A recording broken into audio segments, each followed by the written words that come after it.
Russia is throwing scarce specialist troops into bloody meat assaults made necessary by commanders' false claims to have captured areas that are still held by Ukrainian forces, according to a Russian officer. Our division command decided to take extreme measures that defy common sense, namely, to form assault groups and reserves from among specialists from other units that do not belong to motorized rifle and assault units. It is impossible to retrain personnel as stormtroopers at a training ground in a week, with subsequent use of hastily formed units, and to liberate, occupy, strategically important heights in the area of responsibility. Medvedev explains further. So, the command decided to take experienced fighters, artillerymen, signalmen, motor mechanics, drivers, well-coordinated artillery system calculations, including rocket artillery systems, and hastily form assault groups from them. The officer says that he does not want to belittle the role of the infantry and heroic stormtroopers who take enemy strongholds, conduct fierce battles, force them to surrender to the enemy under artillery fire, FPV drone attacks. We work in cooperation with the assaults constantly. But everyone must do the job that he knows, does well, has experience that he can pass on to others, for which the squad or group will confidently go into battle. Medvedev writes that the urgency is due to the need to urgently dislodge the enemy from populated areas that, according to reports to the top, are considered liberated and are supposedly under our control.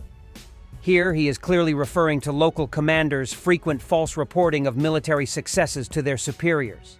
Russian soldiers and bloggers have often complained over the past 2 years that commanders' false claims to have cleared areas have caused many deaths.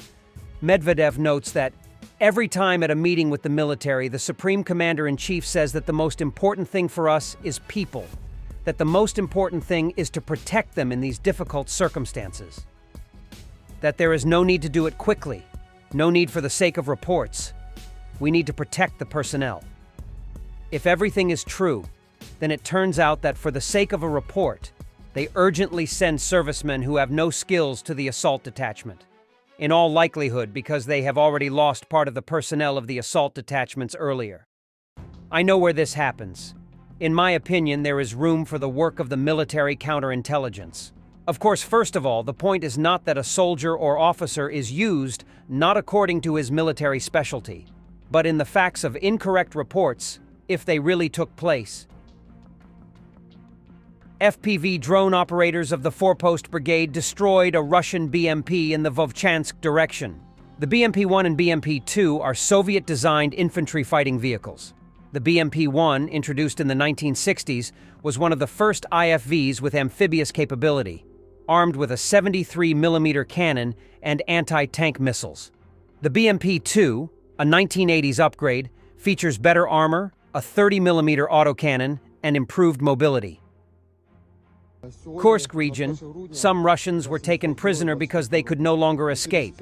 We observed an influx of prisoners in Kursk last week due to the efforts of Ukrainian special forces in the area. It seems the Russians have lost their counteroffensive momentum. Слава Україні! Героям слава! Resistant to electronic warfare thanks to AI, German Helsing declassified the HX-2 mini-Taurus drone for Ukraine. 4,000 drones will be sent to Ukraine. HX-2 hits armored vehicles, artillery, and military targets. Weight, 12 kilograms. Speed, 220 kilometers per hour. Zelensky, our army lacks the strength to reclaim some territories like Crimea by military means. We must seek diplomatic solutions. He emphasized that this would only be possible when Ukraine is strong enough to deter new Russian invasions and once again called for Ukraine's invitation to NATO. We do not have the strength to take back Crimea. Our army today lacks the power. That is true. We need to find diplomatic solutions. But only once we know we are strong enough that they won't return with aggression, we can consider other diplomatic steps. We have a figure of about 12,000.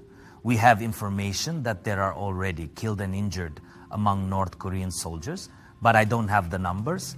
As of today, such statistics do not exist, and he does not want to lose the support of his society. So if it's not Russian cannon fodder, then it will be North Korean cannon fodder.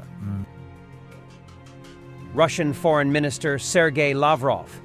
Moscow is ready to consider peace initiatives for Ukraine if driven by a sincere desire to establish peace. The statement came during his meeting with Hungary's Peter Szijjártó in Moscow. We completely agree that those who advocate for peace take the right position, while those who believe in fighting until inflicting strategic defeat on the battlefield do not.